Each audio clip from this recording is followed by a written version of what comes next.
السلام علیکم ورحمۃ اللہ وبرکاتہ۔ وعلیکم السلام ورحمۃ اللہ وبرکاتہ۔ الحمد للہ وکفى وسلام علی عباده الذین اصطفى اما بعد فقد قال الله تبارك وتعالى في كلامه القديم اعوذ بالله من الشیطان الرجیم بسم اللہ الرحمن الرحیم وَإِذِ ابْتَلَى إِبْرَاهِيمَ رَبُّهُ بِكَلِمَاتٍ فَأَتَمَّهُنَّ قال إني جاعلك للناس إماما قال ومن ذريتي قال لا ينال عهد الظالمين صدق الله العلي العظيم وصدق رسوله النبي الأمين الكريم ونحن على ذلك لمن الشاهدين والشاكرين والحمد لله رب العالمين۔ معزز حاضرین اکرام، تفسیر مظہری کی سلسلے وار ریکارڈنگ باب العلم انواریہ ایجوکیشنل سوسائٹی کے تحت چلنے والا ادارہ جامعہ انواریہ کے زیر اہتمام تسلسل کے ساتھ جاری و ساری ہے۔ آئیے آج سورہ بقرہ کی آیت نمبر 124 کی تفسیر ہم نے آدھی تفسیر ملاحظہ فرمایا تھا گزشتہ ایپیسوڈ میں، اور انشاءاللہ تعالی آج ماباقی تفسیر شامل کریں گے۔ آئیے اب اس کا ترجمہ سماعت فرما کر آگے کی تفسیر ہم کی طرف رخ کریں گے۔ بسم اللہ الرحمن الرحیم۔ وَإِذِ ابْتَلَى إِبْرَاهِيمَ رَبُّهُ بِكَلِمَاتٍ فَأَتَمَّهُنَّ، اور یاد کرو جب ابراہیم علیہ السلام کو آزمایا ان کے رب نے، یعنی اللہ تبارک و تعالی نے ان کا امتحان لیا، بکلمات چند کلمات کے ذریعے، چند کلمات سے اللہ تعالی نے ان کا امتحان لیا، ان کو آزمایا۔ فَأَتَمَّهُنَّ، تو ابراہیم علیہ السلام نے ان کو مکمل کیا، ان کو پورا کیا، وہ امتحان میں کامیاب ہوئے اور اس کو پورا ادا کیا۔ قال انی جاعلک للناس اماما، رب ذوالجلال فرما رہا ہے انی جاعلک، اے ابراہیم میں تمہیں بنانے والا ہوں، للناسی سارے لوگوں کے لیے، امام بنانے والا ہوں میں تمہیں۔ اب یہاں پر تفسیر آگے آئے گی، لیکن اتنا یاد رکھیں امام سے مراد یہاں پر نبوت ہے، یعنی آپ کو میں نبوت سے نوازوں گا۔ قال ومن ذریتی، تو ابراہیم علیہ السلام نے بارگاہ الہی میں عرض گزار ہوئے کہ اے بار الہ میری اولاد میں سے، یعنی تو مجھے امام بنا رہا ہے، تو مجھے نبوت سے سرفراز فرما رہا ہے، میری اولاد میں سے۔ تو رب ذوالجلال نے فرمایا قال لا ينال عهد الظالمین، تو رب ذوالجلال نے جواباً ارشاد فرمایا کہ ظالم لوگ، یعنی کافر، مشرک، فاسق، فاجر لوگ، یہ لوگ میرے عہد کو نہیں پا سکتے، یعنی جو آپ کی اولاد میں، آپ کی ذریت میں جو کافر یا مشرک ہوں گے یا فاسق یا گنہگار ہوں گے، وہ میرے عہد کو نہیں پا سکتے، وہ نبوت کے اہل نہیں ہے۔ جو نیکوکار ہوں گے، جو صالح ہوں گے، اور میں جسے چاہوں گا نبوت سے سرفراز کروں گا۔ تو اس طریقے سے حضرت ابراہیم علیہ السلام کی دعا بھی اللہ تبارک و تعالی نے قبول فرمایا ہے، لیکن جو اہل نہیں ہیں ان کے لیے رب ذوالجلال نے فرما دیا کہ یہ لوگ نبوت کے یا امامت کے اہل نہیں ہیں، اس لیے انہیں نہیں دی جائے گی نبوت۔ اب وہ کلمات کیا تھے، اس کے بارے میں ہم نے حضرت قاضی ثناء اللہ پانی پتی رحمۃ اللہ علیہ نے تقریباً قرآن مجید کے 3-4 حصوں سے اس کو واضح فرما دیا کہ مفسرین اکرام فرماتے ہیں کہ وہ 30 کلمات تھے، جس کا ذکر سورہ برات میں، یعنی سورہ توبہ میں التائبون العابدون الحامدون السائحون الراکعون الساجدون الآمرون بالمعروف والناہون عن المنکر والحافظون لحدود اللہ وبشر المؤمنین، یہ سارا تذکرہ ہے، یہ 10 ہوئے۔ اور سورہ مؤمنون کے ابتدا میں 10 خصائل، 10 خصلتیں، 10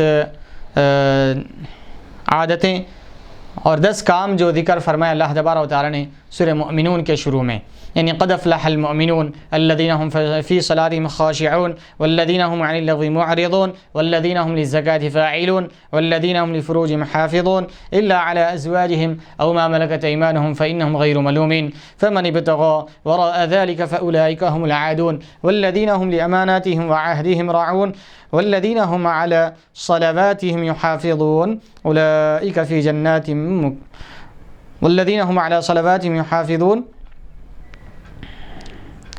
اولئک هم الوارثون الذین یرثون الفردوس هم فیہا خالدون۔ تو اس میں 10 چیزوں کا ذکر ہے۔ اسی طریقے سے ان المسلمین والمسلمات والمؤمنین والمؤمنات والقانتین والقانتات والصابرین والصابرات والخاشعین والخاشعات والمتصدقین والمتصدقات والصائمین والصائمات والحافظین فروجهم والحافظات والذاکرین اللہ کثیرا والذاکرات اعد اللہ لهم مغفرۃ واجرا عظیما۔ یہاں پر 10 چیزوں کا ذکر فرمایا۔ اور اسی طریقے سے سورہ معارج میں سأل سائل، جو سورہ ہے سورہ معارج میں بھی اللہ تبارک و تعالیٰ نے جو کام، جو خصلتیں، جو خصائل 30 خصائل جو ذکر کیے گئے ہیں، اس میں سے 10 سورہ مؤمنون میں ہیں، اور وہی اس کو پھر اللہ تبارک و تعالیٰ نے سورہ معارج میں بھی ذکر کیا، اس کو بھی یہاں پر صاحب تفسیر نے شامل کیا۔ تو الغرض حاضرین اکرام، یہ کیا کلمات تھے؟ تو وہ کلمات کے بارے میں مختلف اقوال یہاں پر صاحب تفسیر نے نقل فرمائے ہیں۔ تو اس میں سے ایک قول یہ تھا کہ 30 باتیں ایسی تھیں جس کے کرنے کا اللہ تبارک و تعالیٰ نے حضرت ابراہیم علیہ السلام کو حکم دیا، اور ابراہیم علیہ السلام نے وہ 30 باتوں پر مکمل طور پر عمل کر کے رب ذوالجلال کی رضا اور اس کی خوشنودی حاصل کی، اور رب ذوالجلال کے حکم کو پورا مکمل طور پر بجا لایا۔ تو رب ذوالجلال نے انعام کے طور پر رب ذوالجلال فرما رہے ہیں انی جاعلک للناس اماما، اے ابراہیم میں تمہیں لوگوں کا امام بنانے والا ہوں، یعنی تم کو نبوت سے سرفراز کرنے والا ہوں، میں تمہیں نبی بنانے والا ہوں۔ تو یہ 30 خصائل، یہ 30 کلمات جو جن چیزوں سے اللہ تبارک و تعالیٰ نے ابراہیم علیہ السلام کو آزمایا ہے، ہم نے وہ آیتیں تلاوت کر دی، کیونکہ اب اس کا اگر ترجمہ کر لیتے بیٹھیں گے تو پھر وقت زیادہ ہو جائے گا، کیونکہ گزشتہ ایپیسوڈ میں ہم نے ان کا ترجمہ مفصل طور پر کیا ہے۔ اگر جس کسی کو ترجمہ اگر سننا ہے تو وہ گزشتہ ایپیسوڈ میں سنیں، یا سورہ برات، سورہ توبہ کا ترجمہ پڑھ لے التائبون سے، اور سورہ احزاب کا ترجمہ پڑھ لیں ان المسلمین والمسلمات، اور اسی طریقے سے سورہ مؤمنون قد افلح المؤمنون سے وہاں سے 10-11 آیتیں پڑھ لیں، پھر اسی طریقے سورہ معارج وہاں پر ترجمہ دیکھ لیں۔ اس کے بعد یہ 30 خصائل کا ذکر فرمانے کے بعد صاحب تفسیر حضرت قاضی ثناء اللہ پانی پتی رحمۃ اللہ علیہ آگے فرما رہے ہیں، طاؤس فرماتے ہیں جن 10 چیزوں سے آزمایا تھا وہ فطرت ہیں، 5 کا تعلق سر سے ہے، یعنی بکلمات فاتمہن، چند چیزوں سے اللہ تبارک و تعالیٰ نے جو آزمایا، وہ کلمات کیا تھے اس کے بارے میں متعدد اقوال یہاں پر صاحب تفسیر نقل فرمائیں۔ ایک تو یہ فرمایا کہ حضرت عکرمہ ابن عباس رضی اللہ عنہ سے روایت کرتے ہیں کہ یہ 30 خصائل ہیں جو شرائع اسلام ہے، کسی نے ان پر عمل نہیں کیا سوائے حضرت ابراہیم علیہ السلام کے، اس لیے اللہ تبارک و تعالیٰ نے ابراہیم علیہ السلام کے بارے میں فرمایا وَإِبْرَاهِيمَ الَّذِي وَفَّى، اور وہ ابراہیم جس نے ہمارے احکام کو پورا بجا لایا۔ تو وَإِبْرَاهِيمَ الَّذِي وَفَّى، اور ابراہیم جنہوں نے ہمارے احکامات کو پورا وفا کیا، پورے احکام بجا لائے۔ تو وہ 30 خصائل کا ذکر ابھی ہم نے قرآن کے حوالے سے سماعت فرمایا۔ اب ایک قول یہاں پر صاحب تفسیر نقل فرما رہے ہیں کہ طاؤس فرماتے کہ جن 10 چیزوں سے اللہ تبارک و تعالیٰ نے آزمایا تھا وہ فطرت ہیں، یعنی یہاں پر وہ کلمات کے بارے میں فرما رہے ہیں کہ وہ 10 چیزیں تھیں۔ کیا ہے 10 چیزیں؟ تو فرما رہے ہیں کہ 5 چیزوں کا تعلق سر سے ہے، اور 5 چیزوں کا تعلق جسم سے ہے، بدن سے ہے۔ تو وہ چیزیں جو 5 چیزوں کا تعلق جو سر سے ہے اس کے بارے میں فرما رہے ہیں کہ مونچھوں کا کاٹنا، مونچھ کا کاٹنا، کلی کرنا اور ناک میں پانی چڑھانا، ناک صاف کرنا، ناک میں پانی ڈال کر ناک صاف کرنا، چوتھا مسواک کرنا، پانچواں مانگ نکالنا، کیونکہ بیچ کی مانگ نکالنا یہ سنت کریمہ ہے۔ تو یہ 5 چیزیں جو سر سے تعلق رکھتی ہیں کہ مونچھ کاٹنا، کلی کرنا، ناک میں پانی چڑھانا اور مسواک کرنا اور مانگ نکالنا، بیچ کی مانگ نکالنا۔ اور حضور پاک صلی اللہ علیہ وسلم کی سنت مبارکہ بھی یہی ہے۔ اور 5 کا تعلق بدن سے ہے، یعنی سارے جسم سے ہے۔ اور 5 کا تعلق، نمبر 1 ناخن کاٹنا، نمبر 2 بغل کے بال اتارنا، نمبر 3 زیر ناف بال صاف کرنا، نمبر 4 ختنہ کرنا، نمبر 5 پانی کے ساتھ استنجا کرنا۔ یعنی یہ 10 چیزوں سے اللہ تبارک و تعالیٰ نے آپ کو آزمایا تھا اور آپ نے یہ 10 چیزیں مکمل کی۔ اللہ تبارک و تعالیٰ کے حکم کی بجا آوری لائی اس میں۔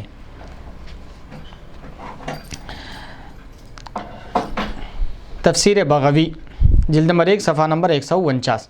ربیع اور قتادہ نے فرمایا کلمات سے مراد مناسک حج ہیں، کیونکہ ہم نے ابتدا میں ذکر کیا ہے کہ کلمات سے مراد کیا ہے، اس کے بارے میں صاحب تفسیر متعدد اقوال لا رہے ہیں، مختلف اقوال لا رہے ہیں، جس کے بارے میں مختلف علماء نے صحابہ اکرام سے جو مختلف روایتیں اس بارے میں منقول ہیں اس کو یہاں پر ذکر فرما رہے ہیں۔ ایک تو تفسیر یہ چلے گئی کہ وہ کلمات سے مراد 30 خصائل ہیں جس کو اللہ تبارک و تعالیٰ نے حضرت ابراہیم علیہ السلام سے آزمایا اور آپ نے وہ پورا کی۔ اور دوسرا قول تفسیر کا یہ ہے کہ وہ کلمات 10 سے 5 کا تعلق سر سے ہے، 5 کا تعلق جسم سے، بدن سے ہے۔ اور تیسرا قول نقل فرما رہے ہیں کہ کلمات سے مراد بکلمات فاتمہن وَإِذِ ابْتَلَىٰ إِبْرَاهِيمَ رَبُّهُ بکلمات، چند کلمات کے ذریعے آزمایا۔ تو وہ کلمات کیا ہے؟ تو فرما رہے ہیں کہ مناسک حج ہے، مناسک حج کے ذریعے اللہ تبارک تعالیٰ نے آپ کو آزمایا۔ یہ بھی تفسیر بغوی ہے، جلد نمبر 1 صفحہ نمبر 149 ہے۔ حضرت حسن نے فرمایا اللہ تعالیٰ نے حضرت ابراہیم علیہ السلام کو 7 اشیاء سے آزمایا۔ ایک قول یہ ہو گیا، تیسرا قول۔ اب چوتھا قول نقل فرما رہے ہیں تفسیر کا یہاں پر کہ حضرت حسن حضرت حسن نے فرمایا کہ اللہ تعالیٰ نے حضرت ابراہیم علیہ السلام کو 7 چیزوں سے آزمایا۔ اب وہ 7 چیزیں کیا ہیں اس کو ذکر فرما رہے ہیں، ستارے، یعنی تارے۔ فلما جن علیہ اللیل رآ کوکبا، جب رات چھا گئی تو ابراہیم علیہ السلام نے رات کی تاریکی میں آسمان پر ستارے چمکتے ہوئے دیکھے، تو قال ھذا ربی، تو فرمانے لگے کہ یہ میرا رب ہے۔ پھر اس کے بعد کچھ دیر کے بعد بہت ہی آسمان پر ایک چمکتا دمکتا روشنی دینے والا، تاریک رات کو روشن کر دینے والا چاند نکلا، تو حضرت ابراہیم علیہ السلام پھر چاند کی طرف متوجہ ہوئے۔ فلما رأى القمر بازغا قال ھذا ربی، پھر فرمایا کہ جب چاند کو دیکھے تو آپ فرمایا کہ یہ میرا رب ہے۔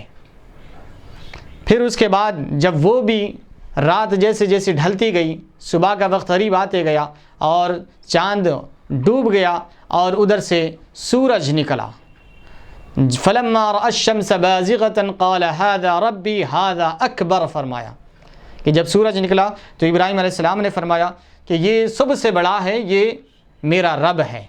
لیکن جب صبح ہوئی، دوپہر ہوئی، پھر شام ہوتے ہوتے ہوتے غروب آفتاب ہو گیا، وہ سورج بھی ڈوب گیا، تو ابراہیم علیہ السلام فرمانے لگے کہ یہ غروب ہونے والی چیز، زائل ہونے والی چیز، ختم ہونے والی چیز، یہ میرا رب نہیں ہو سکتی۔ اس لیے فرمایا انی وجہت وجہی للذی فطر السماوات والارض حنیفا وما انا من المشرکین، میں متوجہ ہوتا ہوں اس ذات کی طرف جو آسمان اور زمین کا پیدا کرنے والا ہے، جو آسمان اور زمین کا پیدا کرنے والا ہے۔ حنیفاً، میں سارے دینوں سے کٹتا ہوں، الگ ہوتا ہوں، علیحدہ ہوتا ہوں، جدا ہوتا ہوں۔ وما انا من المشرکین، اور میں مشرکوں میں سے نہیں ہوں۔ رب ذوالجلال کی ذات کے ساتھ، اس کی ذات میں اور صفات میں کسی اور کو، کسی غیر کو اس کی عبادت میں شریک نہیں کرتا۔ تو صاحب تفسیر فرما رہے ہیں کہ حضرت حسن فرماتے ہیں کہ 7 چیزوں سے آزمایا، ایک ستارے، دوسرا چاند، تیسرا سورج۔ حضرت ابراہیم علیہ السلام نے ان کو بنظر غائر دیکھا تو جان لیا کہ یہ میرے رب کریم ہمیشہ ہمیشہ رہنے والا ہے، اس پر زوال طاری نہیں ہوتا، یعنی میرا رب کبھی ختم ہونے والا نہیں ہے۔ یہ سب چیزیں، ستارے آئے وہ پھیکے پڑ گئے جب چاند نکلا، چاند رات ہوتے ہوتے ختم ہوئی، چاند ختم ہو گیا، وہ چھپ گیا، اور جب سورج آیا تو سورج کی اتنی تیز روشنی کہ اس میں نہ چاند دکھائی دے رہا ہے نہ ستارے۔ اب شام ہوتے ہوتے سورج بھی غائب ہو گیا، ڈوب گیا۔ تو ابراہیم علیہ السلام نے جب یہ چیزیں دیکھی تو فرمایا کہ یہ میرا رب نہیں ہو سکتا، جس کو زوال ہے وہ میرا رب نہیں ہو سکتا، میرا رب لا زوال ہے جو کبھی ختم ہونے والا نہیں ہے، جس کی کوئی انتہا نہیں ہے۔ نمبر 4، آگ۔ حضرت ابراہیم علیہ السلام نے اس پر صبر کیا، آگ میں آپ کو ڈال دیا گیا لیکن آپ نے اس پر صبر کیا، اللہ کے فیصلے پر راضی رہے۔ نمبر 5، ہجرت، یعنی آپ کو اپنا وطن چھوڑ کر دین کے خاطر، اسلام کے خاطر، اپنے مذہب کے خاطر، اپنے ایمان کے خاطر، اللہ کی رضا کے خاطر اپنا وطن عزیز چھوڑنا پڑا۔ نمبر 6، بیٹے کا ذبح کرنا، رب ذوالجلال کے حکم پر عمل کرتے ہوئے آپ اپنے بیٹے کو ذبح کرنے کے لیے بھی تیار ہوئے۔ وہ بیٹا جو ایک عرصے دراز کے بعد، مدتوں بعد دعاؤں سے پیدا ہوا، اور آپ کی ضعیف العمری میں جو سہارا بننے والا بیٹا ہے، اس بیٹے کو رب ذوالجلال نے خواب میں حکم دیا کہ اپنی محبوب چیز کو پسند، جس کو تم پسند کرتے ہو اس کو اللہ کی راہ میں قربان کرو۔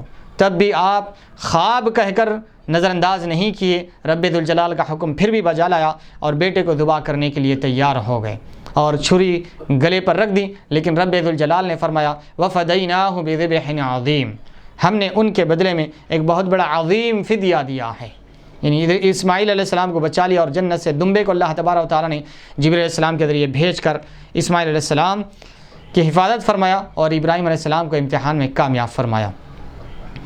نمبر 7، ختنہ کرنا، یہ بھی سنت ابراہیمی ہے۔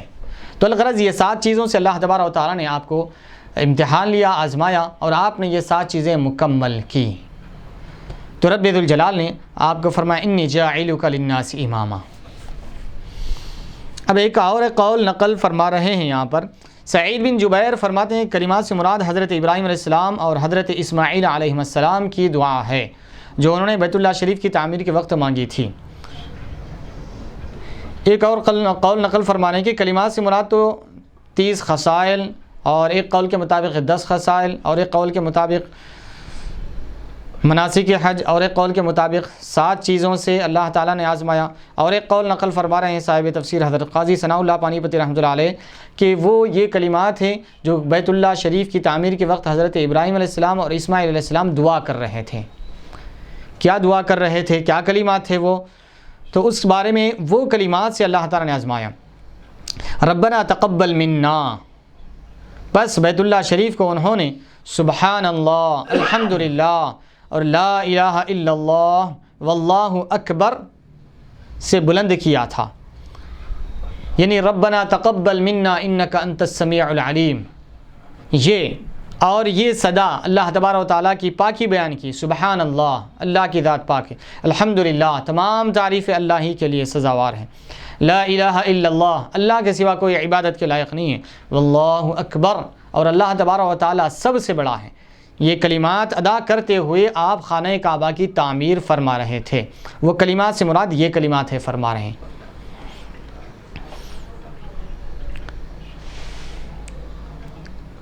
یمان بن رباب کہتے ہیں کہ کلمات سے مراد حضرت ابراہیم علیہ السلام کا اپنی قوم سے مناظرہ کرنا ہے، جس کا ذکر اس آیت میں ہے، وحاجہ قومہ وتلک حجتنا آتیناہا ابراہیم۔ اور ایک قول نقل فرما رہے ہیں کلمات سے مراد کہ وہ کلمات جو حضرت ابراہیم علیہ السلام نے اپنی قوم سے مناظرہ کرتے ہوئے فرمایا تھا، کیا ہے؟ وحاجہ قومہ قال تحاجونی فی اللہ وقد ہدان، کہ آپ نے اپنی قوم سے حجت کی دلیل لائی، قال تحاجونی فی اللہ وقد ہدان، کیا تم مجھے اللہ تبارک و تعالیٰ کے بارے میں جھگڑا کرتے ہو، حجت کرتے ہو مجھ سے، جبکہ اللہ تبارک و تعالیٰ نے مجھے ہدایت عطا فرمائی، ہدایت بخشی ہے۔ تو یہ جو آپ اپنی قوم سے جو کلمات ادا کیے ہیں وہ کلمات مراد ہے یہاں پر فرمایا جا رہا ہے۔ بعض علماء فرماتے ہیں کلمات سے مراد یہ آیتیں ہیں۔ سورہ شعراء میں کچھ آیتیں ہیں، وہ فرما رہے ہیں کہ کلمات سے مراد یہ آیتیں ہیں۔ کیا ہے؟ الذی خلقنی فہو یہدین، کہ وہ ذات، وہ میرا رب ہے۔ وما رب العالمین فرمایا گیا کہ تمہارا رب کون ہے؟ تو فرمایا الذی خلقنی فہو یہدین، میرا رب وہ ہے جس نے مجھے پیدا کیا اور مجھے ہدایت بخشا، وہ میرا پروردگار ہے۔ یہ کلمات ہیں۔ وَإِذَا مَرِضْتُ فَهُوَ يَشْفِينِ، میں جب بیمار ہو جاتا ہوں تو وہ شفا دیتا ہے۔ یہ کلمات سے مراد یہ کلمات ہیں۔ بعض فرماتے ہیں کہ کلمات سے مراد آئندہ آنے والی آیتوں کا مفہوم ہے۔ بعض علماء فرماتے ہیں، بعض مفسرین فرماتے ہیں کہ بعد میں آنے والے کلمات مراد ہیں۔ کیا ہے؟ قال انی جاعلک للناس اماما، قال لا ينال قال ومن ذريتي قال لا ينال عهد الظالمين وإذ جعلنا البيت مثابة للناس وأمنا واتخذوا من مقام إبراهيم مصلى، اس طریقے سے ربنا وبعث فيهم رسولا، یہ جو کلمات آگے آ رہے ہیں وہ مراد ہیں۔ اب صاحب تفسیر ایک اپنا موقف یہاں پر ظاہر فرما رہے ہیں۔ یہ تمام اقوال تو اپنی جگہ مسلم ہیں۔ صاحب تفسیر فرما رہے ہیں کہ اگر یہ مراد لیا جائے تو یہ چھوٹ جائیں گے، اگر یہ مراد لیا جائے تو یہ چھوٹ جائیں گے۔ تو صاحب تفسیر فرما رہے ہیں کہ ان تمام اقوال کو جمع کر دینا چاہیے۔ یہ تمام اقوال مراد کرنا زیادہ اولا اور زیادہ بہتر ہیں۔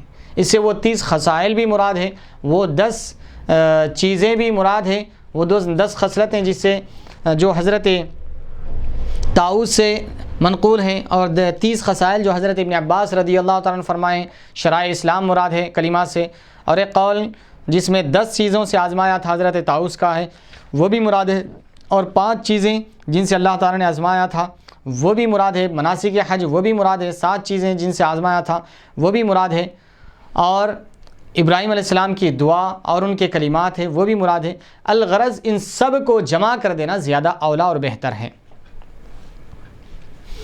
صاحب تفسیر فرمائے میں کہتا ہوں ان تمام اقوال کو جمع کرنا اولا ہے، اور کلمات سے مراد وہ تمام اوامر و نواہی ہیں جن سے اللہ تعالیٰ نے آپ کو آزمایا تھا۔ بس 30، 10، 7 تمام اس میں شامل ہیں، یعنی یہ تمام اقوال اس میں شامل ہیں۔ اس کے بعد فرما رہے ہیں فَأَتَمَّهُنَّ کی تفسیر فرما حضرت ابراہیم علیہ السلام نے ان تمام کو مکمل طور پر ادا فرمایا اور ان کے پورے حقوق ادا فرمائے۔ ان جو کلمات سے اللہ تعالیٰ نے آزمایا ان کو پورا آپ نے فرمایا، اس میں کوئی کوتاہی، کوئی کمی نہیں رکھی، کوئی کسر نہیں چھوڑی آپ نے۔ جن جن چیزوں کا حکم دیا گیا تھا اس کو مکمل طور پر آپ نے ادا فرمایا۔ اس کے بعد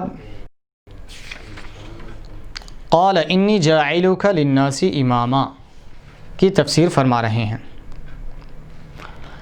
قال فعل ہے اور اذ ابتلا ظرف مقدم اس کے متعلق ہے، یعنی جو اذ ابتلا جو ہے وہ ظرف پہلے لا لیا گیا ہے، یہ قالا کے متعلق ہے، اور ما قبل پر معطوف ہے، اور اگر ظرف اذکر فعل محذوف کے متعلق ہو تو یہ جملے مستانفہ ہے۔ اگر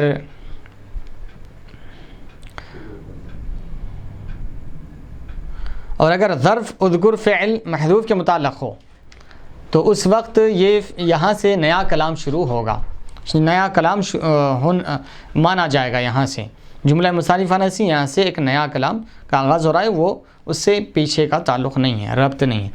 گویا پوچھا گیا کہ جب ابراہیم علیہ السلام نے ان کلمات کو مکمل کر لیا تو اللہ تعالیٰ نے کیا فرمایا، یعنی جب اللہ تعالیٰ نے وہ کلمات سے آزمایا فَأَتَمَّهُنَّ، تو ابراہیم علیہ السلام نے وہ کلمات مکمل کر لیے، تو اب اس کے صلے میں، اس کے اجر میں پھر رب ذوالجلال نے کیا فرمایا؟ تو اس جملے کے ساتھ اللہ تبارک و تعالیٰ نے جواب دیا، یعنی قال انی جاعلک للناس اماما، کہ میں تمہیں لوگوں کا امام بنانے والا ہوں۔ یہ ابتلا کے قول کا بیان ہے، بس کلمات سے مراد امامت ہے۔ یہاں پر صاحب تفسیر فرمانے کہ کلمات سے مراد امامت ہے۔ کیا کیا چیزیں ہیں وہ ساری چیزیں یہاں پر ذکر فرما رہے ہیں۔ امامت ہے اور تطہیر البیت ہے، یعنی ان طہر بیتی للطائفین، یعنی ہم ان دونوں سے عہد لیے کہ میرے گھر کو یعنی کعبۃ اللہ شریف کو طواف کرنے والوں کے لیے اور اعتکاف کرنے والوں کے لیے اور حج اور عمرہ کرنے والوں کے لیے اور زیارت کرنے والوں کے لیے میرے گھر کو پاک اور صاف اور شفاف رکھا جائے، اس کو پاک کیا جائے۔ اور کلمات سے مراد ایک امامت، دوسرا تطہیر البیت، تیسرا رفع قواعد یعنی اس کی بنیادیں اٹھانا ہے، اور اسلام ہے۔ یہ ساری چیزیں مراد ہے کلمات سے۔ جاعل یہ جعلہ سے مشتق ہے جس کے دو مفعول آتے ہیں۔ یہ ایک عربی قاعدہ ہے کہ جعلہ اس سے مشتق مانا گیا ہے جس کے دو مفعول آتے ہیں، کیونکہ یہاں پر دو مفعول آ رہے ہیں۔ قال انی جاعلک، کاف یہ ایک پہلا مفعول ہے اور اماماً یہ دوسرا مفعول ہے۔ اب یہاں پر صاحب تفسیر اور ایک چیز ذکر فرما رہے ہیں کہ امامت سے مراد کیا ہے۔ امامت، تطہیر البیت، رفع قواعد اور اسلام، یہ چیزیں ذکر فرمایا، لیکن امامت سے مراد کیا ہے؟ تو صاحب تفسیر فرما رہے ہیں امامت سے مراد نبوت ہے، یعنی میں آپ کو نبی بنانے والا ہوں، یا اس سے بھی اعم مفہوم ہے، یعنی یا اس سے بھی اور زیادہ معنی خیز، صرف نبی نہیں بلکہ اس سے بھی زیادہ عام مفہوم لیا گیا ہے اس سے۔ یعنی امام یعنی جس کی اقتداء کی جائے، جس کی پیروی کی جائے، جس کی اتباع کی جائے، ایسی شخصیت، ایسا تمہیں بنانے والا ہوں، جس کی اقتداء کی جائے اور اس کی اطاعت واجب ہو، میں تمہیں امام بنانے والا ہوں۔ امامت سے مراد نبوت ہے، اور اس سے بھی زائد اور عام مفہوم لیا گیا ہے، جس کی اقتداء کی جائے اور جس کی اقتداء واجب ہو، اور اس کی اقتداء نہ کرنا گویا کہ اللہ تبارک و تعالیٰ کی نافرمانی کے مماثل قرار دیا جائے گا۔ اب اس کے بعد یہاں پر صاحب تفسیر شیعہ حضرات کا رد فرما رہے ہیں، اور بہت ہی بلیغ اور بہت ہی جامع رد فرمایا یہاں پر شیعہ حضرات کا، اور اس وجہ سے ہی کافی تحقیق کے بعد یہ چیز مجھے یہاں پر آج عرض کرنا پڑ رہا ہے کہ اس کی تفہیم کے لیے، اس کو سمجھانے کے لیے، اس صحیح ڈکلیریشن دینے کے لیے مجھے دوسری تفسیر کا حوالہ یہاں پر لینا پڑے گا۔ پہلے یہ میں آپ کو پڑھ کر سنا دیتا ہوں، اور بہت ہی بلیغ انداز میں آپ نے شیعہ کا رد فرمایا کہ اس کو کھولنا پڑے گا، بغیر کھولے کہ یہ چیز سمجھ میں نہیں آئے گی۔ ایک اچھے پڑھے لکھے کو بھی سمجھ میں نہیں آتی ہے، ایک عام آدمی کو تو سمجھ میں آنا یہاں پر مشکل ہے، اس لیے میں صرف پہلے اس کو پڑھتا ہوں، اس کے بعد پھر اس کی تشریح کریں گے۔ صاحب تفسیر حضرت قاضی ثناء اللہ پانی پتی رحمۃ اللہ علیہ شیعہ حضرات کا یوں رد فرما رہے ہیں کہ اس سے مراد یعنی امامن سے مراد سلطنت یا امامت بالمعنی الاخص نہیں ہے۔ اب جو امامیہ نے اختراع کیا ہے، ایک ایک لفظ قابل غور ہے، یہ آدھی لائن ہے صرف، لیکن اس میں انہوں نے ان کی پوری جڑیں اور بنیادیں ہلا کر رکھ دی ہیں۔ شریعت اور لغت میں اس کی کوئی اصل نہیں ہے۔ اللہ تعالیٰ نے ابراہیم علیہ السلام کو امامت عامہ عطا فرمائی تھی، حتیٰ کہ سید الانبیاء علیہ السلام کو فرمایا اتبع ملت ابراہیم حنیفا، اے حبیب آپ اتباع کیجئے، پیروی کیجئے ابراہیم علیہ السلام کی ملت کی، حنیفہ سارے ادیان سے کٹ کر، سب سے جدا ہو کر۔ اب یہ صرف الفاظ ہم نے جوں کہ توں پڑھ کر سنا دیے ہیں، اب اس کی تشریح بہت ضروری ہے کیونکہ بہت اہم چیز تھی، اس لیے ہم نے دوسری تفسیر کا تفسیر تبیان القرآن، اور یہ کوئی غیر معروف تفسیر نہیں ہے۔ علامہ غلام رسول سعیدی رحمۃ اللہ تعالی علیہ بہت ہی جانے مانے عالم اور محقق اور شارح گزرے ہیں، جن کی کئی کتب جیسے کہ قرآن شریف کی تفسیر تبیان القرآن ہے، اور بخاری شریف کی شرح نعمت الباری ہے، بہت ہی مسلم بھی صحیح مسلم شریف کی بھی آپ نے شرح لکھی ہے. الغرض بہت ہی آپ کی دقیق نظر ہے، اور مشکات شریف کی بھی شرح لکھی ہے. اور مشکات شریف کی شرح بھی آپ نے لکھی ہے. تو علم کا ایک سمندر ہے، ایک ٹھاٹے مارتا سمندر ہے. آپ نے بہت اچھی تحقیق کی، تو اس کو یہاں پر یہ چیز سمجھنے کے لیے ہم علامہ غلام رسول سعیدی رحمۃ اللہ علیہ کی تفسیر تبیان القرآن کا حوالہ لے رہے ہیں، اس 2 سطر کو سمجھنے کے لیے. تو پھر ایک دفعہ یہ 2 لائن میں آپ کو پڑھ کر سنا دیتا ہوں کہ اس سے مراد سلطنت یا امامت بالمعنی الاخص نہیں ہے جو امامیہ نے اختراع کیا ہے. ہاں، یہ سب چیزیں میں ابھی سمجھا کر ادھر آؤں گا.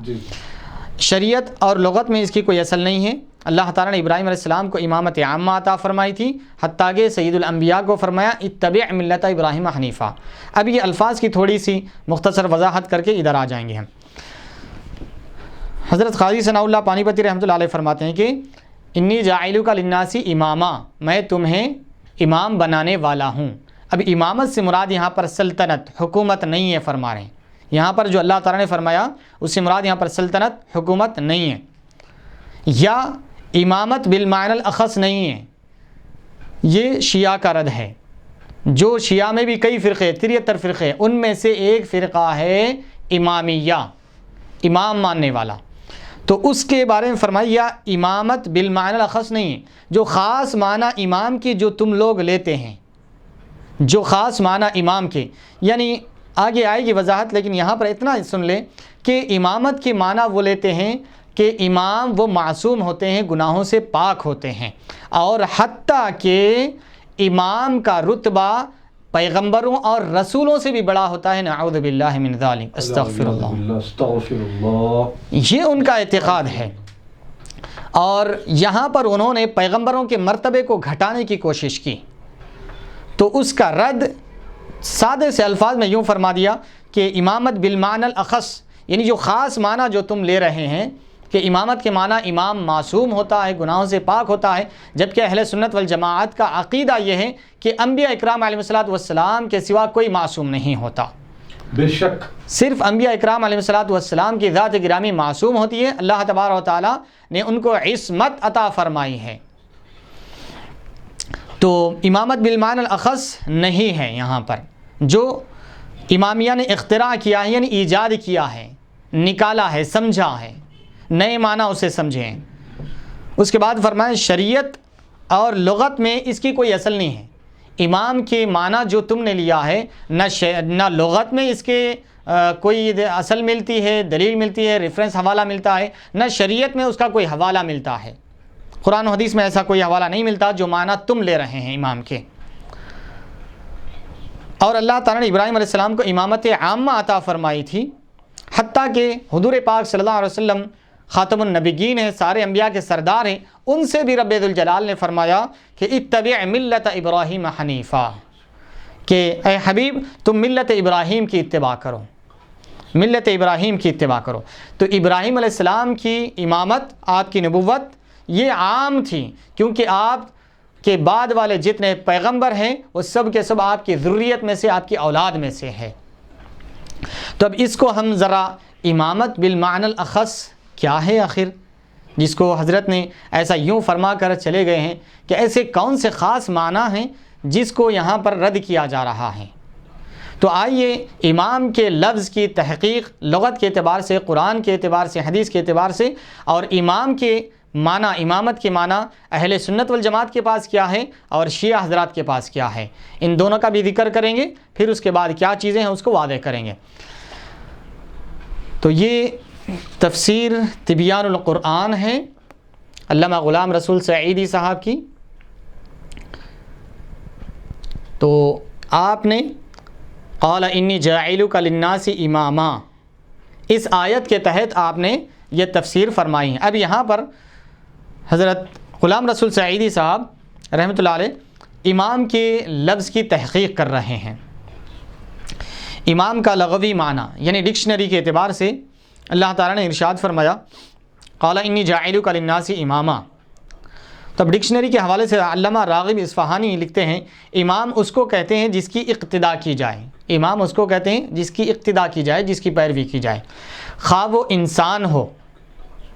انسان ہو جس کے قول اور اس کے فعل کی اطاعت اور اتباع کی جائے، یعنی اس کے قول کی اطاعت کی جائے اور اس کے فعل کی اتباع کی جائے، یعنی اس کے قول کو مانا جائے، قبول کیا جائے، اور اس کے فعل کو، اس کے کام کو ویسا ہی کیا جائے جیسا انہوں نے کیا ہے۔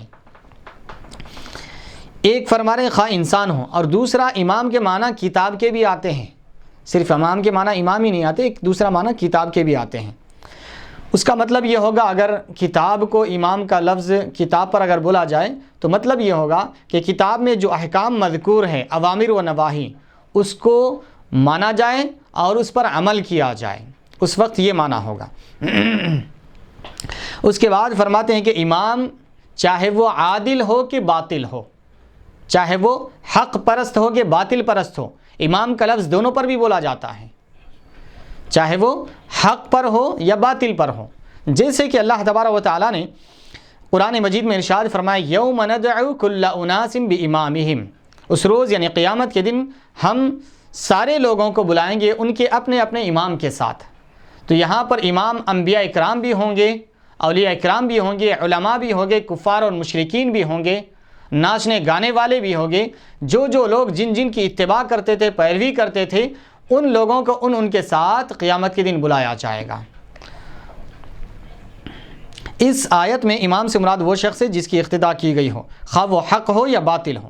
اور ایک قول میں اللہ نے ارشاد فرمایا اس سے مراد کتاب ہے، جیسے کہ اللہ تعالیٰ کا ارشاد ہے وَكُلَّ شَيْءٍ أَحْصَيْنَاهُ فِي إِمَامٍ مُبِينٍ، ہم ساری چیزوں کا احاطہ کیے ہوئے ہیں امام مبین میں۔ یہاں پر امام مبین سے مراد لوح محفوظ ہے، لوح محفوظ ہے۔ تو یہاں پر کتاب کو بھی امام کہا گیا ہے۔ تو امام یعنی جس کی پیروی کی جائے، جس کی اتباع کیا جائے، اس کو امام کہا جاتا ہے۔ امام کے یہ معنی لینا کہ امام معصوم ہوتا ہے، امام انبیاء اور رسولوں سے اس کا درجہ مرتبہ بڑا ہوتا ہے، یہ نہ شریعت میں اس کے معنی مفہوم ملتا ہے، نہ لغت کے اعتبار سے ایسا معنی مفہوم ملتا ہے۔ اب اس کے بعد امام کے شرعی معنی، یہ تو ڈکشنری اور لغت کے اعتبار سے غلام رسول سعیدی صاحب رحمۃ اللہ علیہ نے یہاں پر تحریر فرما دیا۔ اب شرعی طور پر امام کے معنی کیا ہیں؟ کیونکہ امام ائمہ مجتہدین فقہ کے بھی امام ہوتے ہیں، روحانی امام ہوتے ہیں، تصوف کے امام ہوتے ہیں، اور جو خلیفہ ہیں انہیں بھی امام کہا جاتا ہے۔ تو امام کس کو کہا جاتا ہے؟ تو اس کی وضاحت یہاں پر فرما رہے ہیں اہل سنت والجماعت کے نزدیک امام کے شرعی معنی کیا ہے۔ جب امام کا لفظ مطلقاً بولا جائے، کوئی قید نہیں لگائی جائے، خالی امام بولا جائے تو اس کے کئی معنی آتے ہیں، لیکن اگر اس کے ساتھ قید لگا دیا جائے تو پھر وہی معنی لیے جائیں گے جو قید لگائی گئی۔ جیسے کہ اللہ تعالیٰ نے قید لگا کر فرمایا فَقَاتِلُوا أَئِمَّةَ الْكُفْرِ، تو تم لڑو کافروں کے سرغنوں سے، کافروں کے اماموں سے لڑو تم۔ پھر ارشاد فرمایا وَجَعَلْنَاهُمْ أَئِمَّةً يَدْعُونَ إِلَى النَّارِ، اور ہم نے ان کو بنا دیا امام، پیشوا، رہبر، رہنما، يَدْعُونَ إِلَى النَّارِ، جو انہیں جہنم کی طرف بلاتے ہیں۔ تو یہاں پر امام سے مراد باطل امام ہیں، کافر و مشرک امام ہیں، ہے تو امام وہ بھی، لیکن وہ باطل پرست ہے، وہ باطل امام ہیں۔ ان کو بھی رب ذوالجلال نے کلام مجید میں امام کہا ہے۔ کیوں؟ اس لیے کہ لوگ ان کی بھی پیروی کرتے ہیں، ان کی بھی اقتداء کرتے ہیں، اس لیے ان کو امام کہا گیا ہے۔ اس کا مطلب یہ نہیں کہ یہ کافر و مشرک نعوذ باللہ گناہوں سے پاک ہے، یہ تو سراسر گناہوں میں لت پت ہے، ان کو کہاں سے معصوم کہا جائے گا؟ تو امام کا وہ معنی لینا صحیح نہیں ہے۔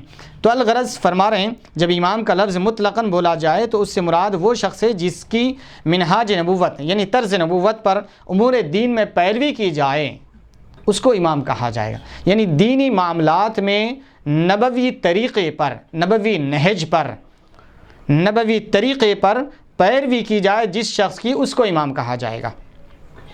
اور اس کا مصداق انبیاء اکرام علیہ الصلوۃ والسلام بھی ہے اور خلفائے راشدین بھی ہیں، کیونکہ انبیاء اکرام علیہ الصلوۃ والسلام یہ دین کو لاتے ہیں اللہ تبارک و تعالیٰ کی بارگاہ سے، رب ذوالجلال ان پر احکامات نازل فرماتا ہے اور ان کی اتباع اہل ایمان پر واجب اور فرض کی گئی ہے اور ان کی اطاعت مسلمانوں پر واجب کی گئی ہے، تو اس کا مصداق، ایمان کا مصداق، سب سے پہلے اولین مصداق ایمان کے آتے ہیں انبیاء اکرام علیہ الصلوۃ والسلام، پھر خلفائے راشدین، کیونکہ امور دین میں نبوی طریقے پر بھی ان کی اتباع کی جاتی تھی، تو اس لیے خلفائے راشدین بھی امام ہیں۔ قضات یعنی قاضی، یہ اپنی ذاتیات اور اپنے نفس کی طرف سے فیصلے نہیں دیتا، بلکہ یہ قرآن اور حدیث کے مطابق فیصلے دیتا ہے اور ان کے فیصلوں کی اتباع کی جاتی ہے، ان کے فیصلوں کی اطاعت کی جاتی ہے، مانا جاتا ہے، قبول کیا جاتا ہے، اس لیے امام کا لفظ قاضیوں کے لیے بھی بولا جاتا ہے اہل سنت والجماعت کے پاس۔ فقہا پر بھی امام کا لفظ کا اطلاق ہوتا ہے اہل سنت والجماعت کے پاس، جیسے کہ امام ابو حنیفہ، امام اعظم، امام شافعی، امام مالک، امام احمد بن حنبل رحمۃ اللہ علیہ۔ ائمہ اکرام، ائمہ سے مراد جو خلیفہ ہے، امراء ہے، سلاطین ہے، یہ ہے، اور اسی طریقے سے فقہا ہے۔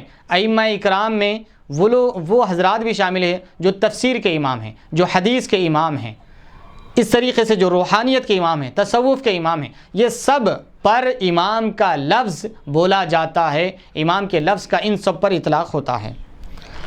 اور اس کے بعد فرما رہے ہیں اور نماز کے امام بھی اس میں شامل ہے، امام کا لفظ نماز کے امام پر بھی بولا جاتا ہے۔ آگے بخاری شریف کی ایک حدیث نقل فرما رہے ہیں اس حوالے سے، جس میں حدیث میں امام کہا گیا ہے نماز پڑھانے والے کو، تو فرما رہے ہیں کہ انبیاء علیہم الصلوۃ والسلام اس لیے امام ہیں کہ اللہ تعالیٰ نے انہیں امور دین میں ان کی اتباع اور اقتداء لازم کر دی ہے، اور خلفائے راشدین اس لیے امام ہیں کہ نبی صلی اللہ علیہ وسلم نے ان کی اقتداء لازم کر دی ہے۔ حضرت عرباد بن ساریہ رضی اللہ تعالیٰ عنہ بیان کرتے ہیں کہ رسول اللہ صلی اللہ علیہ وسلم نے فرمایا، علیکم بسنتی و سنت الخلفاء الراشدین المہدیین، کہ لوگو تم پر لازم ہیں، تم مضبوطی سے تھام لو میری سنت کو، میرے طریقے کو، و سنت الخلفاء الراشدین، اور خلفاء راشدین جو ہدایت یافتہ ہیں ان کی سنت کو بھی مضبوطی سے تھام لو، وعضوا علیہا بالنواجذ، اور تم اس کو دانتوں سے مضبوط پکڑ لو، یعنی چھوٹنے نہ پائے۔ تو یہاں پر رسول اللہ صلی اللہ علیہ وسلم نے خلفائے راشدین کی اتباع کرنے کا حکم دیا ہے، ان کی اتباع کو واجب قرار دیا ہے، تو ان کا امام کا اطلاق ان پر بھی ہوتا ہے کیونکہ ان کی بھی اقتداء کرنے کا حکم ہوا ہے۔ اور قضات اور فقہا، ائمہ مجتہدین اور ائمہ تفسیر و حدیث بھی امام ہیں، کیونکہ یہ سب اولی الامر میں داخل ہیں، کیونکہ اللہ تبارک و تعالیٰ نے قرآن مجید میں ارشاد فرمایا، یا ایھا الذین آمنوا اطیعوا اللہ و اطیعوا الرسول و اولی الامر منکم، اے ایمان والو تم اطاعت کرو اللہ کی اور اطاعت کرو رسول کی، اور تم میں جو صاحب امر ہیں ان کی اطاعت کرو۔ تو یہ صاحب امر میں قضات، فقہا، ائمہ مجتہدین، ائمہ تفسیر، حدیث، یہ سب اس میں داخل اور شامل ہیں۔ اور نماز کے امام کو اس لیے امام کہا جاتا ہے کہ حضرت انس رضی اللہ تعالیٰ عنہ بیان کرتے ہیں کہ نبی صلی اللہ علیہ وسلم نے فرمایا، امام کو اس لیے امام بنایا گیا ہے کہ اس کی اقتداء کی جائے، اس کی اقتداء کی جائے، جب وہ قیام کرے تو تم بھی قیام کرو، جب وہ رکوع کرے تو تم بھی رکوع کرو، اور جب وہ سجدہ کرے تو تم بھی سجدہ کرو۔ تو امام کا اطلاق نماز پڑھانے والے پر بھی بولا جاتا ہے، تو امام کے لفظ کا اطلاق معصوم معنی لینا اس کا اور پیغمبروں سے اس کا درجہ بڑھانا، یہ نہ قرآن سے ثابت ہے، نہ حدیث سے ثابت ہے، نہ لغت سے ثابت ہے، جبکہ اہل سنت والجماعت کے نزدیک اس کا معنی یہ سارے لیے جا سکتے ہیں۔ انبیاء علیہ الصلوۃ والسلام کا امامت میں سب سے اعلیٰ مرتبہ ہے، پھر خلفائے راشدین ہیں، پھر علماء، فقہا، ائمہ مجتہدین، عادل قاضی اور نماز کے امام ہیں۔ تو یہاں پر یہ ان سب پر امام کے لفظ کا اطلاق ہوتا ہے، بولا جا سکتا ہے اہل سنت والجماعت کے پاس۔ اسے بولیے پہلے انبیاء، پھر خلفائے راشدین، پھر علماء، فقہا، ائمہ مجتہدین، عادل قاضی۔ تو اب یہ جو فقہا ہے، مجتہدین ہے، یہ بھی تو علماء ہی ہیں نا؟ پھر علماء کا الگ جو ہے یعنی علماء کا ذکر الگ کیا جا رہا ہے، فقہا اور ائمہ مجتہدین کا ذکر الگ کیا جا رہا ہے، جبکہ ائمہ مجتہدین بھی ان کا بھی شمار علماء میں ہے اور فقہا کا بھی شمار علماء میں ہے، تو پھر اس کی تخصیص کیوں کی گئی ہے؟ جی، تخصیص اس لیے کی گئی کہ یہ لفظ کے معنی کو پیش نظر رکھتے ہوئے یہ تخصیص کی گئی ہیں۔ لفظ کے معنی یہ ہے کہ امام کا مطلب مطاع، جس کی اطاعت کی جائے، مقتدا، جس کی اقتداء کی جائے، جس کی اتباع کی جائے، جس کی پیروی کی جائے۔ پیروی پیغمبر کی بھی کی جاتی ہے، پیروی خلفائے راشدین کی کرنے کا بھی حکم ہے، پیروی علماء کی کرنے کا بھی حکم ہے، پیروی فقہا کی کرنے کا بھی حکم ہے، پیروی ائمہ مجتہدین کی بھی کرنے کا حکم ہے، اور اطاعت عادل قاضی کی بھی کرنے کا حکم ہے، اور اتباع اور پیروی نماز کے امام کی کرنے کا بھی حکم ہے۔ اس لیے ہر ایک کا ذکر یہاں پر فرمایا گیا ہے۔ اس کے بعد فرمانے کہ اگر باطل امام کا لفظ کا اطلاق تو ان سب پر بولا جاتا ہے، انبیاء پر، خلفائے راشدین پر، فقہا، ائمہ مجتہدین، نماز کے امام، ان سب پر بولا جاتا ہے، لیکن امام کا اطلاق بعض دفعے کافروں اور مشرکوں کے لیے بھی، بدماشوں کے لیے بھی بولا جاتا ہے، جیسے کہ اللہ تعالیٰ نے ارشاد فرمایا فقاتلوا ائمۃ الکفر، یہ کفر کے اماموں سے قتال کرو، جنگ کرو، ان سے، کافروں کے سرغنوں سے، ان کے سرداروں سے، ان کے اماموں سے لڑو۔ وجعلناہم ائمۃ یدعون الی النار، ہم نے ان کو ایسا امام بنایا کہ وہ لوگوں کو دوزخ کی طرف بلاتے ہیں۔ یہاں پر بھی رب ذوالجلال نے کافروں کے سرغنوں کو، سرداروں کو امام کہا، کیوں؟ وہ امام نہیں ہے، امام کا معنی یہ ہے کہ لوگ ان کی پیروی کرتے ہیں، لوگ ان کی اتباع کرتے ہیں، لوگ ان کی باتوں کو ایکسیپٹ کرتے ہیں، قبول کرتے ہیں، اور انہوں نے جیسا کیا ویسا ہی کرتے ہیں۔ تو یہی سبب ہے کہ قیامت کے روز وہ اللہ کی بارگاہ میں ایک دوسرے سے جھگڑیں گے، کیا کہیں گے کہ اے بار اللہ، ہم ایمان اس لیے نہیں لائے کہ یہ لوگ ہمارے کو بھٹکا دیے، یہ لوگ ہمارے کو گمراہ کرے، یہ ہمارے بڑے تھے، یہ ہمارے سردار تھے، انہوں جیسا بولے ہم ویسا سنیں، تو اے بار اللہ ان کو عذاب دے، ہم کو چھوڑ دیں۔ تو الغرض وہ ایک دوسرے کے اوپر ڈالتے رہیں گے۔ تو جو چاہے کافر ہو یا مشرک ہو یا مسلمان ہو، مسلمانوں میں جو اہل مراتب ہے وہ ہو، جس کی اقتداء کی جائے، جس کی اتباع کی جائے، ان پر لفظ امام کا اطلاق ہوتا ہے، لغت کے اعتبار سے بھی، قرآن و حدیث کے اعتبار سے بھی۔ اس کو خاص معنوں کے لیے وضع کر دینا، جیسے کہ شیعہ حضرات نے سمجھا ہے، یہ قرآن و حدیث سے مطابقت نہیں کرتا، غلط ہے یہ تصور۔ ہر چند کے امام کا اطلاق خلفائے راشدین، فقہا، ائمہ مجتہدین اور ائمہ مساجد پر ہوتا ہے، لیکن اس جگہ اب یہاں پر قرآن میں انی جاعلک للناس اماما، یہ لفظ سب پر بولا جاتا ہے، لیکن یہاں پر جو معنی مراد دیا گیا ہے وہ صرف نبوت ہے۔ یہاں پر ائمہ، خلفائے راشدین، فقہا، مجتہدین یا نماز کے امام مراد نہیں ہیں، یہاں پر نبوت مراد ہے۔ حضرت ابراہیم علیہ السلام کو اللہ تعالیٰ نبوت سے سرفراز فرمانے والا ہے، جہاں پر جیسے معنی مراد لینا ہے وہاں پر ویسے معنی مراد دیے جائیں گے، کیونکہ اس آیت میں حضرت ابراہیم علیہ السلام سے خطاب ہے، اور اللہ تعالیٰ نے یہ خطاب بطور امتنان و احسان، یعنی شکر بجا لانے کے لیے اللہ تبارک و تعالیٰ نے احسان کے طور پر بیان فرمایا ہے۔ اس لیے ضروری ہے کہ اس سے امامت کا اعلیٰ درجہ مراد لیا جائے، امامت کا سب سے اعلیٰ درجہ وہ نبوت ہے، وہ یہاں پر مراد لیا جائے گا، اور وہ نبوت ہے۔ دوسری وجہ یہ ہے کہ اس میں الناس جو ہے، انی جاعلک للناس جو ہے، یہ الف لام جو ہے اس میں استغراقی ہے، یعنی ساری انسانیت کا تمہیں امام بنانے والا ہوں۔ تو اس کا معنی اسی وقت صحیح ہوگا جب آپ کو نبوت عامہ دی گئی ہو، تم کو تمام لوگوں کا امام بنانے والا ہوں، اور جو تمام لوگوں کا امام ہو وہ نبی ہوتا ہے، دوسرے تمام لوگوں کے امام نہیں بن سکتے۔ تیسری وجہ ہے کہ یہاں امام سے مراد امام معصوم ہے، یہ پوائنٹ بھی نوٹڈ، یہ اصل مسئلہ یہ ہے جس کی طرف حضرت قاضی ثناء اللہ پانی پتی رحمۃ اللہ علیہ نے اشارہ کیا ہے، یہاں سے بات شروع ہو رہی ہے کہ یہاں امام سے مراد امام معصوم ہے، یعنی نبی معصوم ہوتا ہے، نبی کے علاوہ کوئی معصوم نہیں ہوتے ہیں۔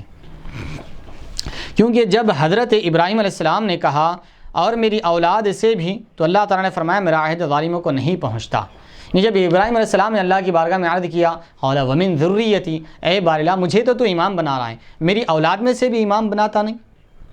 تو قال لا ینال عہد الظالمین، تو رب ذوالجلال نے فرمایا کہ ظالم لوگوں کو میرا عہد نہیں پہنچتا، یعنی میری عطا ظالم لوگ نہیں پا سکتے، یعنی جو تمہاری ذریت میں اولاد میں جو ظالم ہوں گے، یعنی کافر و مشرک ہوں گے، فاسق و فاجر ہوں گے، ان کو میں اپنی عطا نہیں دیتا، جو تمہاری ذریت میں اولاد میں جو نیک ہوں گے ان کو عطا کروں گا۔ اور امام معصوم صرف نبی ہوتا ہے، اس لیے اس آیت میں امام سے مراد نبی ہے۔ اب یہاں پر امام سے مراد نبی ہے، وہ امام مراد نہیں ہے جو شیعہ حضرات لیتے ہیں۔ اب رہا امام کا معنی یہاں پر نبی ہے اور نبوت لی گئی ہے اور ابراہیم علیہ السلام سے خطاب ہے۔ اب ایک نئی بحث جو امام سے امام کا جو معنی ہے اور دوسرے زاویے سے، اب یہاں پر یہ بحث، یہ بات مکمل ہو گئی کہ یہاں پر کیا ہے، امام کا لفظ کا اطلاق نبوت کے لیے، نبی کے لیے لیا گیا ہے، ابراہیم علیہ السلام مراد ہے۔ اب یہ جب لفظ امام آ گیا تو اب اس میں اہل سنت والجماعت کا موقف اس میں جداگانہ ہے اور شیعہ حضرات کا موقف جداگانہ ہے۔ تو اب امام کا اطلاق اہل سنت میں کس پر ہوتا ہے اور اہل تشیع میں کس پر ہوتا ہے؟ تو فرما رہے ہیں تمام مسلمانوں کے امیر کو بھی امام کہتے ہیں، مسلمانوں کا جو امیر ہوتے ہیں ان کو بھی امام کہا جاتا ہے۔ اس کی تعریف یہ ہے کہ جو شخص نبی صلی اللہ علیہ وسلم کا نائب خلیفہ ہو اور اس کو دین اور دنیا کے تمام امور میں ریاست عامہ حاصل ہو۔ علامہ تفتازانی رحمۃ اللہ علیہ نے لکھا ہے کہ امت کے لیے ایک امام ضروری ہے، امت کے لیے ایک امام کا ہونا ضروری ہے جو دین کے احکام کو زندہ کرے اور دین کے احکام کو نافذ کرے، سنت کو قائم کرے، مظلوموں کے ساتھ انصاف کرے اور حقداروں کے ان کے حقوق پہنچائے۔ امام کے تقرر کے لیے کچھ شرائط ہیں، وہ شرائط یہاں پر ذکر فرما رہے ہیں۔ امام کے تقرر کے لیے یہ شرط ہے کہ وہ مکلف ہو، یعنی غیر مکلف وہ امام نہیں بن سکتا، مسلمان ہو، غیر مسلم امام نہیں بن سکتا، شریعت میں نیک ہو، فاسق و فاجر امام نہیں بن سکتا، آزاد ہو، غلام امام نہیں بن سکتا، مرد ہو، مجتہد ہو، بہادر ہو، صاحب رائے ہو، سمیع ہو، بصیر ہو، ناطق ہو اور قرشی ہو۔ قرشی یعنی قریشی، کیونکہ حضور پاک صلی اللہ علیہ وسلم کا فرمان ہے الائمۃ من القریش، امام جو ہوں گے وہ قریش میں سے ہوں گے۔ یہ جو خلافت سیدنا ابو بکر صدیق رضی اللہ تعالیٰ عنہ کا جب معاملہ ہوا تو اس وقت انصار صحابہ کرام حضور پاک صلی اللہ علیہ وسلم کے دنیا سے پردہ فرمانے کے بعد انصار اور مہاجرین میں یہ کشمکش ہوئی کہ خلیفہ کس میں سے ہو۔ انصار کہتے تھے کہ ہم زیادہ حقدار ہیں، ہم میں سے خلیفہ ہونا چاہیے، رسول کا نائب ہونا چاہیے، اور مہاجرین کہتے کہ ہم میں سے ہونا چاہیے۔ الغرض بہت سخت گفتگو ہوئی، اس بارے میں بہت کلام ہوا۔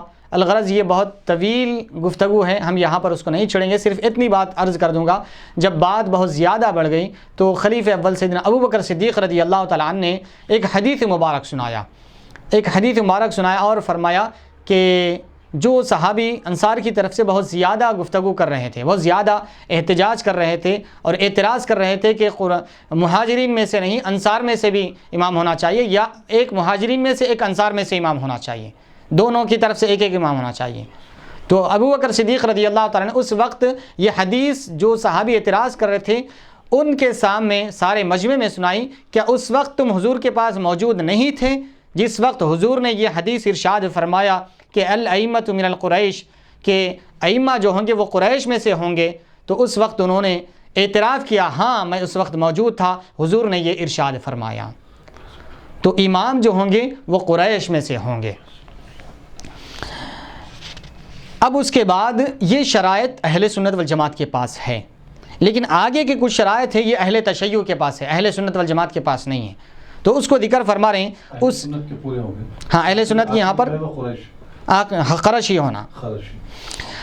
اب اس کے بعد فرمائیں اس کے لیے یعنی امام کے لیے ہاشمی ہونا ضروری نہیں ہے، معصوم ہونا ضروری نہیں ہے، اور سب سے افضل ہونا ضروری نہیں ہے۔ جیسے کہ اہل تشیع حضرات، شیعہ حضرات امام کے لیے یہ شرائط کے ساتھ ساتھ ہاشمی کی بھی قید لگاتے ہیں، ہاشمی ہی امام ہو سکتا، قریشی امام نہیں ہو سکتا، جبکہ حدیث کے مطابق الائمۃ من القریش کا لفظ آیا ہے وہاں پر، بنو ہاشم فرماتے اگر حضور پاک صلی اللہ علیہ وسلم فرمانا ہوتا، لیکن حضور پاک صلی اللہ علیہ وسلم نے قریش فرمایا، قریش میں بھی امام ہو سکتا ہے، ہاشمی میں بھی ہو سکتا ہے، لیکن صرف ہاشمی میں ہی امام کو مقید کر دینا یہ صحیح نہیں ہے، گویا کہ وہ حدیث کا انکار ہے، وہ حدیث کا رد کرنا ہے، گویا کہ معصوم ہونا یہ اہل تشیع کے پاس یہ شرط ہے امام کے لیے، اہل سنت کے پاس نہیں ہے، انبیاء صرف انبیاء معصوم ہوتے ہیں، اور سب سے افضل ہونا یہ ان کے پاس ضروری ہے،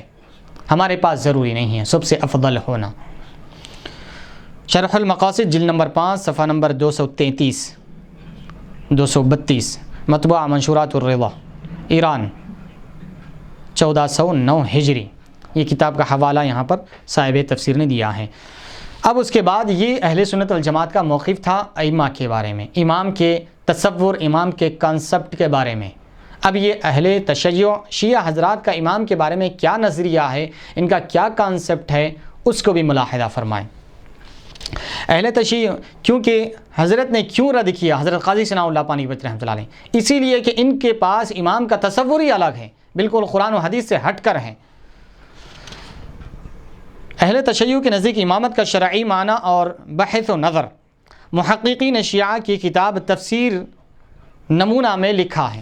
تفسیر نمونہ یہ ان کی کتاب کے حوالے سے حضرت علامہ غلام رسول سعیدی رحمۃ اللہ علیہ فرما رہے ہیں کہ دنیاوی حکومت یعنی اللہ تعالیٰ کے احکام اور اس کے حدود کو جاری اور نافذ کرنے کے لیے، اور دینی تربیت یعنی لوگوں کے ظاہر اور باطن کو شریعت کے مطابق ڈھالنے اور ان کے ظاہر اور باطن کو صاف اور پاک کرنے کے لیے، ان دونوں منصبوں کے مجموعے کا نام امامت ہے۔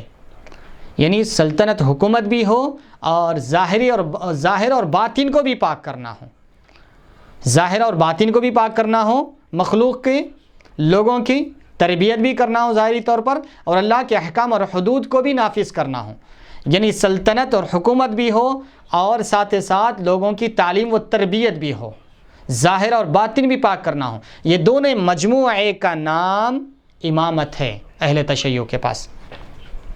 اس کے بعد آگے لکھتے ہیں یہ تفسیر نمونہ میں،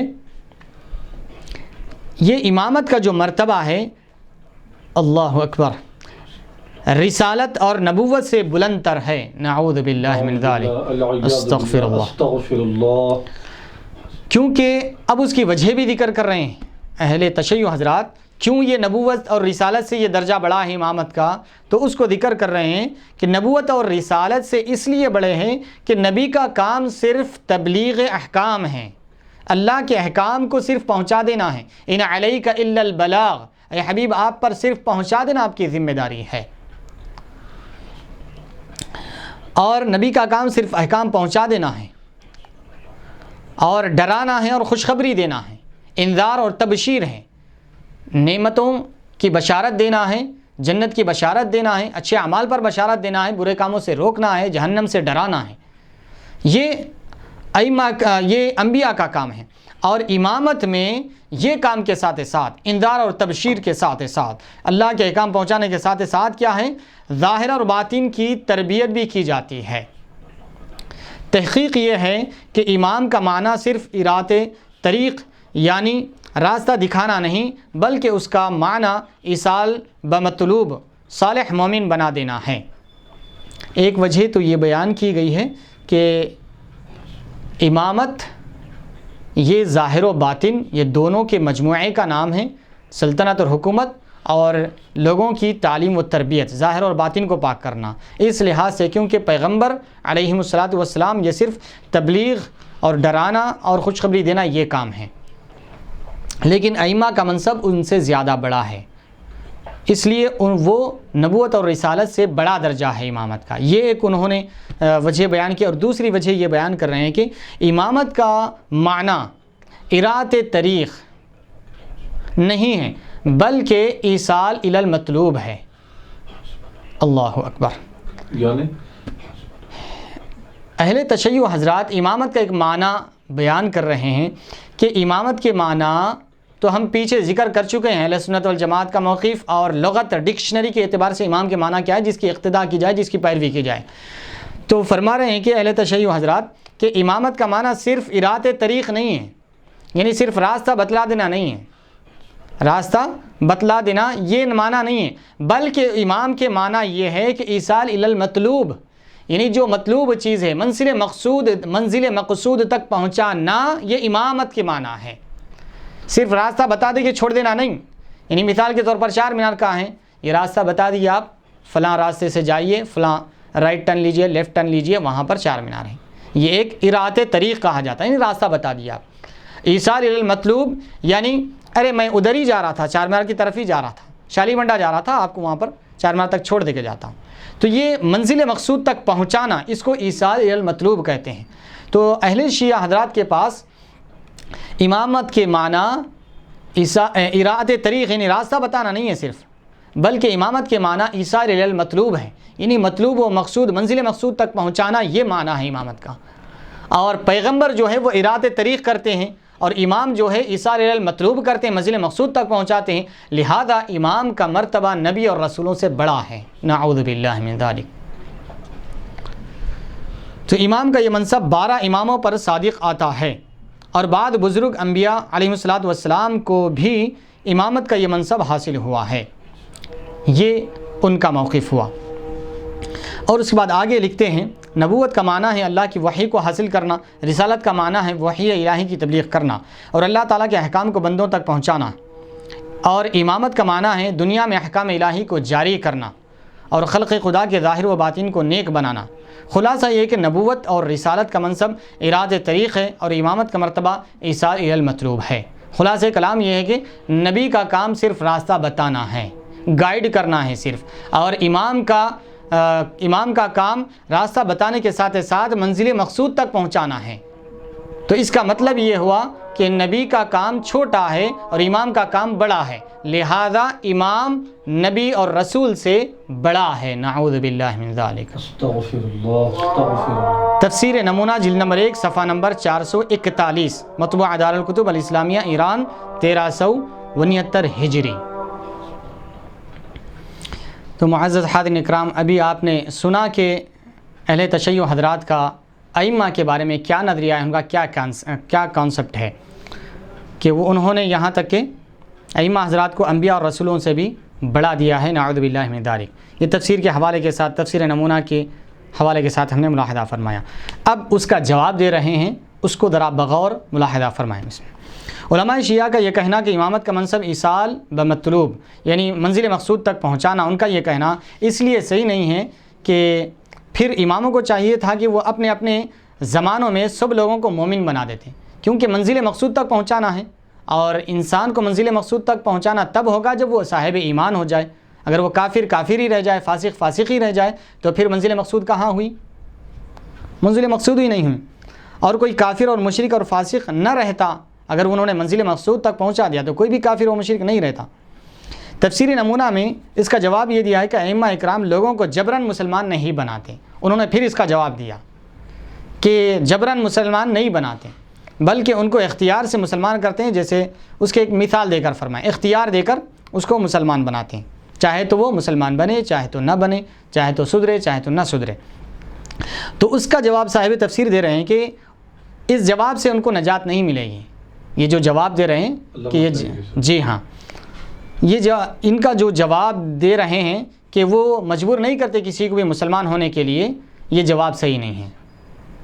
یہ جواب صحیح نہیں ہے اس لیے کہ جب ائمہ کا منصب ارات طریق یعنی راستہ دکھانا تو ہوتا تو یہ بات سمجھ میں آتی، لیکن تم نے امام کا مطلب ارات طریق کے ساتھ ساتھ ایصال الی المطلوب کہا ہے، یعنی منزل مقصود تک پہنچانا کہا ہے، اور پیغمبروں کا کام صرف راستہ بتانا کہا ہے، اور امام کا مطلب راستہ بتانے کے ساتھ ساتھ اس کو منزل مقصود تک پہنچانا کہا ہے، تو پھر یہ منزل مقصود تک کہاں پہنچا رہے ہیں جو تم معنی لیے ہیں؟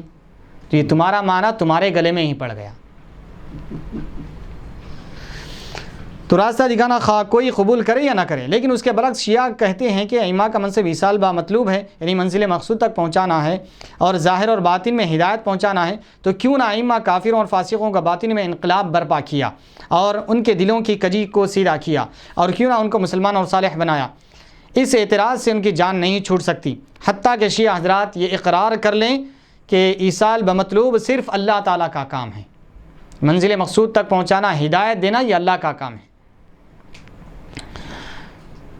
اور انبیاء علیہ السلام اور ائمہ دونوں کا منصب ارات طریق یعنی راستہ دکھانا ہے، کیونکہ حضور پاک صلی اللہ علیہ وسلم کی بھی یہی تمنا تھی کہ سب لوگ صاحب ایمان ہو جائیں، لیکن رب ذوالجلال یہدی بہ من یشاء، رب ذوالجلال جسے چاہتا ہے ہدایت عطا فرماتا ہے۔ حضور پاک صلی اللہ علیہ وسلم نے دونوں عمرین میں سے مانگا تھا، عمر ابن خطاب، عمر ابن ابو جہل، عمر ابن ہشام اس کا نام ہے، ابو جہل، دونوں میں سے کسی کو مانگا تھا، لیکن رب ذوالجلال نے حضرت عمر رضی اللہ عنہ کے حق میں آپ کی دعا قبول فرمائی۔ تو الغرض ہدایت اور ایصال الی المطلوب، منزل مقصود تک پہنچانا، یہ اللہ کا کام ہے۔ ائمہ کو انبیاء سے بڑھانے کے شوق میں شیعہ نے یہ کہا کہ انبیاء اور مرسلین صرف اراد طریق کرتے ہیں اور ائمہ ایصال الی المطلوب یعنی منزل مقصود تک پہنچاتے، یہ کہا انہوں نے، جبکہ قرآن کے خلاف ہے، واضح بالکل طور پر قرآن کہ ہم جسے چاہے ہدایت دیتے ہیں، بے شک پیارے نبی سے فرمان اللہ تعالیٰ ہی، بے شک۔ تو تم کدھر آتے پھر؟ اب اس کے بعد فرما رہے ہیں امامت کو نبوت اور رسالت سے بڑھانے کے لیے شیعہ یہ بھی کہتے ہیں کہ حضرت ابراہیم علیہ السلام کو نبوت کے بعد امامت ملی، اس سے معلوم ہوا کہ امامت کا مرتبہ نبوت سے زیادہ ہے۔ یہ کہنا بھی غلط ہے، کیوں؟ اس لیے کہ حضرت ابراہیم علیہ السلام کو امام بنانے سے شیعہ کی اختراعی امامت مراد نہیں ہے۔ تم یہ جو سمجھ رکھے ہیں کہ امام ایسا ہونا، یہ ہونا، کیا امامت سے مراد وہاں پر جو تمہارے معنی مفاہیم جو تم لیے وہ مراد ہے؟ نہیں ہے وہ معنی مراد، بلکہ اس سے مراد یہ ہے کہ اللہ تعالیٰ نے ان کو بعد میں آنے والے تمام انبیاء اور مرسلین کا مبدأ اور تمام رسولوں کا باپ بنایا اللہ تعالیٰ نے۔ یہ امامت عامہ ہے، سارے پیغمبروں کے بھی امام ہیں آپ، اسی لیے آپ کو ابو الانبیاء بھی کہا گیا ہے، انبیاء کے باپ، اور بعد کے تمام انبیاء آپ کی نسل سے مبعوث ہیں، بعد میں جتنے بھی پیغمبر آئے آپ کی اولاد سے آئیں۔ اس کے بعد یہ ایسے اعتقادات رکھنے کے بارے میں کیا حکم ہے؟ صاحب تفسیر حضرت علامہ غلام رسول سعیدی رحمۃ اللہ علیہ فرما رہے ہیں علماء شیعہ کا 12 اماموں کو انبیاء اور رسولوں سے افضل اور بلند تر قرار دینا صریح کفر ہے۔ اللہ اکبر، دار اسلام سے خارج ہو جائے گا ایسا؟ بالکل ایسا اعتقاد رکھنے والا، ائمہ کو انبیاء اور رسولوں سے بڑا درجہ دینے والا، افضل ماننے والا، صریح کافر ہے۔ وہ نہ صرف ان سے بڑھا دینے والا بلکہ اگر ان کے برابر بھی مان رہا ہے تب بھی کافر ہو جائے گا، برابر بھی مان رہا ہے تب بھی کافر ہوگا۔ اور معصوم ہونا یہ صرف انبیاء کے لیے خاص ہے، کسی اور کے لیے نہیں ہے۔ اور فرما رہے ہیں کہ افضل اور بلند درجہ دینا ائمہ کو رسولوں سے صریح کفر ہے اور بداہتاً باطل ہے، یعنی قرآن و حدیث کے اعتبار سے یہ کفر ہے اور عقلی اور نقلی طور پر بھی باطل ہے، یہ صحیح نہیں ہے ان کا نظریہ، کیونکہ اب اس کے بعد قرآن کی دلیل دے رہے ہیں۔ رب ذوالجلال نے فرمایا کہ ان اللہ اصطفى آدم و نوحا وآل ابراہیم وآل عمران علی العالمین، بے شک اللہ تعالیٰ نے آدم علیہ السلام کو اور نوح علیہ السلام کو اور آل ابراہیم کو، آل عمران کو سارے عالموں پر چن لیا ہے، یعنی اللہ تبارک و تعالیٰ سارے عالم پر ان حضرات کو فضیلت دیا، تو سارے عالم میں ائمہ بھی آ گئے، اور تم ہے کہ ائمہ کو انبیاء پر فضیلت دے رہے ہیں، تو یہ قرآن کے خلاف ہوا۔ پھر اس کے بعد اللہ تبارک و تعالیٰ نے 17 انبیاء کا ذکر فرمایا، 17 انبیاء کا سورہ انعام میں، اس کے بعد آخر میں فرمایا وَكُلًّا فَضَّلْنَا عَلَى الْعَالَمِينَ، ان ساروں کو ہم نے سارے عالموں پر فضیلت بخشی ہے۔ تو یہ سارے عالم میں سارے ائمہ آگے، سارے مجتہدین آگے، سارے فقہا، علماء، حکمراں، سلطنہ سب آگے، اور جو شیعہ حضرات جو ائمہ سمجھتے ہیں وہ ائمہ بھی اس عالم میں آ جاتے ہیں، داخل ہیں۔ تو رب ذوالجلال فرمائے کہ سارے عالم پر ہم نے ان پیغمبروں کو فضیلت دی ہے، اور یہ شیعہ حضرات کہتے ہیں کہ یہ ائمہ رسولوں سے، پیغمبروں سے افضل ہے، نعوذ باللہ من ذالک۔ سیدھا قرآن کے خلاف ہے، اللہ قرآن کا بھی انکار ہے، قرآن کا بھی انکار ہے۔ اللہ اکبر، اللہ کی پناہ ایسے اعتقادات سے۔ اب اس کے بعد یہاں پر ایک اور نظریہ جو ان کا ہے یہاں پر